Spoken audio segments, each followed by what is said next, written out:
Welcome to Blue Square HQ at the Cheltenham Festival. We've had 3 days of top quality action from Prestbury Park. We're on to day 4. I'm joined for this preview, as ever, by Tom Lee from Channel 4. And at the end of this preview, you can win a £50 free bet with Blue Square. Tom, it's been some fantastic racing so far. It's been difficult for the punters as the week's gone on. And we're on to day 4, and we've got 3 short ones in the JCB Triumph Hurdle at the top of the market. Yeah, day 3, certainly a day for the bookmakers. They enjoyed that. Some great results, and punters probably licking their wounds, it's fair to say. But listen, hope springs eternal, and we move on to day 4. Nowhere you and I would ever rather be than Cheltenham on Gold Cup day. So Absolutely. We will fight the good fight, and we kick off exactly as you say with the Triumph Hurdle.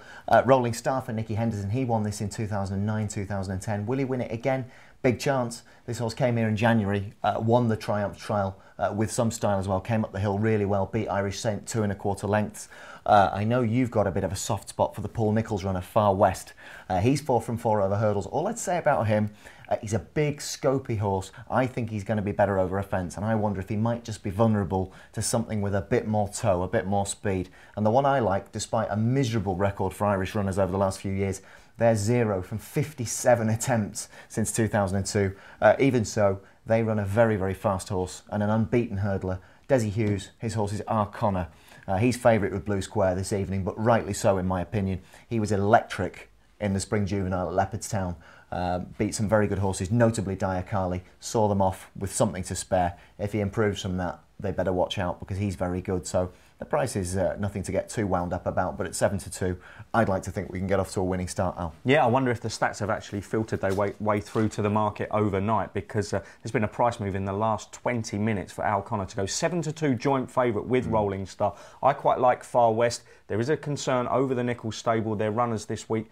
He hasn't had the best of weeks, and that may be off-putting for Far West, and I'd probably wait because that one could drift off the back of that.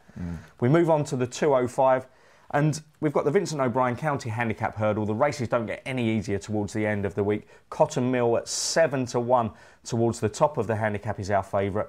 And it's wide open in behind that. Is there some each-way value in this race, Tom? Yeah, I hope so. Ireland have won 5 of the last 6, and in particular, 5-year-olds have won 8 of the last 14. So there is an Irish-trained 5-year-old that I'd like to draw your attention to. I'll just deal with Cotton Mill in isolation first. 7-1 favourite with Blue Square.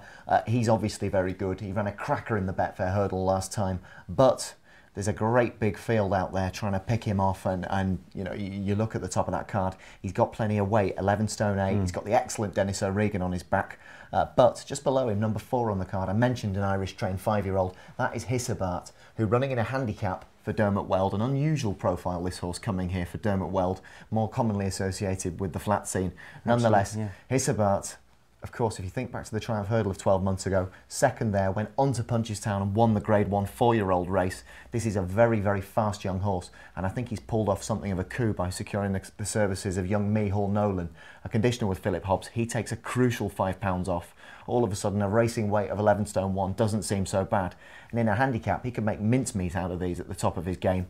And he's a huge price. He's 20-1 overnight with Blue Square. So that really appeals to me, I have to say. I'd much rather back him at 20s than Cotton Mill at 7s in what is an absolute minefield. So a bit of value there, Al. Hissabart. Yeah, bit of value there. I actually fancy one at a bigger price too. Tanerco Emery for the David Pipe stable. But again, you have to look at how these stables have been performing throughout the week. It's tough going. It's been tough going for punters too. Moving on to the Albert Bartlett. That's the race 3 on day 4 of the Cheltenham Festival, and a horse that I've followed all year and has been quite profitable for me is at Fisher's Cross, and a few punters must feel the same because this one's the 11-4 favourite for this race. I really like at Fisher's Cross. I suppose they've been doing its chances down a tiny bit. Rebecca Curtis certainly saying a few things that would probably dampen enthusiasm, but we're going to get a good price if that's the case. Well, is it a good price? I mean, with that Fisher's Cross, you get a very, very tough horse, a real battler. And of course, his form's been boosted handsomely yesterday when the new one, who at Fisher's Cross beat at Cheltenham last time out, won the Neptune. So that is a handsome boost to the form. Nonetheless, Rebecca Curtis, as you mentioned, has been very transparent in festival previews and in the press, saying what I don't like is the drying ground. He likes it really, really It's certainly been drying there today, Tom, you would say. The wind's whipping across, so that might not be in his favour. And there's some good opposition, the likes of Ballycasey for Willie Mullin, stepping up in trip on better ground. That'd be a question mark for him. Utopia de Boer for Nikki Henderson. This is a bigger field than certainly she's been contesting in mares races. And what I like, who's been specifically targeted at this race, is for John Joe O'Neill, who won this twice with his last 2 runners, in fact, in 06 and 07. And he has prepared Cloudy Copper, a guaranteed stayer, already a winner at Exeter and Kempton this season. And he looks a real potential horse who might improve, will stay. And I think Cheltenham will suit him. So, as I mentioned, the stable have an excellent record in the race. And this isn't a horse who had this wishy-washy approach of scattergun, several entries. It was always a case of Cloudy Copper will run in the Albert Bartlett. And with that in mind, targeted at the race at a double-figure price as well, I will happily row in with him, Cloudy Copper. OK, so there's an alternative to my tip at Fisher's Cross, and obviously Cloudy Copper could be a decent each-way alternative at that. Moving on to the 320, the feature race of the day, the feature race of the whole meeting, the Cheltenham Gold Cup, and it's wide open this year. We've got former winner Long Run at 5-1, Sylvia Narco Conti at 9-2, Said Deschamps at 4-1. The prices are getting shorter and shorter, and at the top of that market is Bobsworth at 11-4. Did absolutely nothing wrong in the Hennessy when winning. A fantastic performance. 11-4 favourite off the back of that. A worthy favourite, is the market right? Undoubtedly, in my opinion, yeah. He's 4 from 4 at Cheltenham, 2 from 2 at the Festival, a former winner of the Albert Bartlett, a former winner of the RSA. Yeah, he's absolutely top class, and exactly as you said, he was excellent in the Hennessy, doing what he had to do, winning off a mark of 160. Sure, goes well fresh, no problem there. Cheltenham specialist. Silviniaco Conti, top rated in the field off 175. You know, he is the real deal, this horse, I have to say. 3 from 3 this season. But the only negative with him on the trends, you've got to go all the way back to 96 in Imperial Call to find a horse winning this race without experience at the Cheltenham fences. So that maybe is just a question mark about him, but make no mistake, he is the real thing. So be no surprise whatsoever, particularly with Ruby Walsh on his back, to see him go and deliver. Then you've got the likes of 2011 winner Long Run. Foolish to discount him. But the one I really like, and what really sticks in my mind, Al, certainly last season, the winner of the Jewson, a horse who's unbeaten at Cheltenham as well, with 2 festival wins under his belt the last couple of years. That's Sir Deschamps for Willie Mullins. And I mentioned 12 months ago, the thing that always sticks in my mind, the way when he hit the rising ground and went up the hill in the Jewson, he just sprinted away from him. That was Sir Deschamps. He'll like the step up and trip. He'll like the better ground. He won his prep race in the Irish Hennessy. And to me, he's the one to beat. And I think there's a bit of value there in backing him at what looks a fairly generous price, I have to say. Blue Square this evening, well, they go, what, 4-1? 4-1. And obviously with the news about Davy Russell, that there will be a jockey change on Sir Deschamps tomorrow. There were rumours around the last half an hour or so that could be Tony McCoy jumping off Sunny Hill Boy. Can you see that happening, or do you think that McCoy will stick with Sunny Hill Boy and Willie Mullins will have to find someone else to ride this? Yeah, well, bear in mind there was also a deputising situation today where Brian Cooper took over in those colours. So therefore, I don't think you've got a big problem there. You've got Brian Cooper who's riding high after having ridden a winner at the meeting on Beneficent.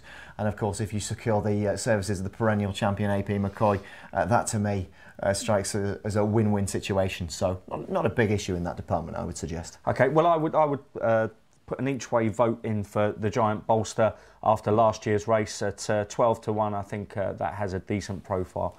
And we go on to 3 races to end the card, and they start with the CGA Fox Hunter Challenge Cup, and Chapetergian is 9-2, second favourite, but down at the bottom of the card here, you've got 5-2 favourite Salsify. Looks a very short price for a race like this, Tom. Yes and no. I mean, look, this might not take that much winning. The key piece of form in my eyes, it is last year's race, that in which Salsify beat Chapetergian a length. And the third horse from that day actually runs as well, Oscar Delta, but he was miles back in third, beaten 11 lengths. So therefore, I think it's possibly crystallised by saying it could well be fought out by last year's 1 and 2. Salsify went on from last year's race, won at Stratford in the summer and won his prep race this time around at Leopardstown. So he's obviously in good nick, the 8-year-old. 1 year older is Chapetergian, a horse who 4 years ago won the Jewson on this track. He has a lot of experience around these Cheltenham fences, and at 2 points bigger, 9-2 Chapetergian, I wonder if he might just get his revenge, because he absolutely bolted up in his prep race at Newbury. Looks in real good nick, and as I mentioned, he's many times, has been to the well here at Cheltenham. A former festival winner, second in this race last year. There's not a lot between them. One's 5-2, one's 9-2. I would be certainly of a mind to side with a bit of value there. 9-2 with Blue Square, fair price, Cheltenham. Yeah, and there's a little stat there against repeat winners. No repeat winners in the last 10 years, so Salsify has that to overcome. And I'm going to agree with Tom on this one. I'll go for Cheltenham as well. The 440 is the Martin Pipe Conditional Jockey's Handicap Hurdle. Obviously a race that David Pipe is going to target in his father's name. Yeah, and he has the favourite Geoffrey Chambertin, who's done everything pretty easily today. Won 4 of 5 up till now. And I think he's done something quite sharp by putting up Tom Bellamy. Takes off 6 from that 11 stone 12. So suddenly that doesn't look quite so daunting. But good horses in opposition. The likes of Tony Martin's Adami, second in the Fred Winter 12 months ago. Then you've got Nicky Henderson's Mafia Lul, who arrives here off a good Grade 2 win at Warwick in a mare's race. So she could be a danger to all. But down the weight, there's one I like again. I mentioned Mehul Nolan earlier, rides Hissabat. Well, he also rides one Village Vic, number 20. They've been very highly tried. Sent off just 14-1 12 months ago in the Champion Bumper. And they've run him in a lot of good races. Second to the Neptune winner, the new one at Cheltenham back in October. So certainly they haven't been shy of really putting some challenges in the way of this lad. And with a nice low weight, I would like to think that Village Vic could be involved. What price of Blue Square right now, Village Vic? Look at that. 12-1. 12-1 with a real talented pilot on his back. Philip Hobbs needs a winner. So in the penultimate race of what's been a great Cheltenham, Village Vic might be the one. Yeah, Philip Hobbs has been quite vocal in his support for this horse, and so that would certainly back up claims of 12-1 being a value price. Well, if you're down, you've only got one race to actually get out of Jowl, and it's a difficult one. It's the Johnny Henderson Grand Annual, and it's been a bit of a graveyard for punters down the years, this particular race. Not many gambles going around, and obviously a wide open field. We go 6-1 the field, Alderwood for AP McCoy, and I seem to remember him winning this race about 6-7 years ago. Yeah, exactly. Tom Mullins' Alderwood has a clear chance. Plenty of people talking that up on the festival preview circuit. But it's a hot race, this. And almost there's a race within a race. Because of the 24 runners, 6 of them hail from the Henderson stable as Nicky Henderson tries to win the race, run in memory of his father, Johnny Henderson. I would say you've got the likes of Petit Robin, French Opera, there's Tanks for that, and Quetta, Tet Lamy, who won last time out, Kid Cassidy, who has the guidance of Paul Carberry on his back. So it could easily be one of them. Is there a better one out there lurking somewhere in there? I really like a horse who I've been banging the drum for the last few weeks. He's down to 8-1, was available at bigger prices anti-post, but no surprises they've gone. And that's Tom George's Rhodey. He's having a pretty good season, Tom George. And if you go back through the form of Rhodey's last 2 wins, Wincanton Boxing Day, and then at Warwick in January, put away since then. But we talk all the time about form being franked, form being boosted.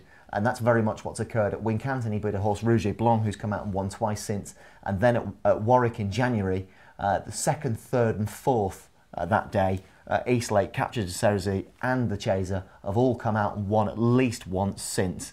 So we talk about horses having compliments paid to their form, never more so than what has occurred with this Rhodey for Tom George. He's still got a nice racing weight and he's been specifically targeted at this race. So let's try and sign off with a winner. 8-1 with Blue Square. Rhodey will do nicely. OK, and I'm going to go for Parsnip Pete to sign off with a winner. I'm going to go for a big price in this race. It usually goes to a horse at a big price. So your best bet on day 4 of the Cheltenham Festival? Aforementioned, we've just talked about him. Rhodey, I think, has a great chance. Really has been in prime form, improving all the time, still nicely weighted, might still have a bit more improvement to come. And as I mentioned, that form just keeps being frank. There's a lot to like. So your nap is in the last race of the festival, and as I said at the top of this, you can win a £50 free bet with Blue Square. Just tweet us at BlueSQ with the name of the jockey who won last year's Cheltenham Gold Cup.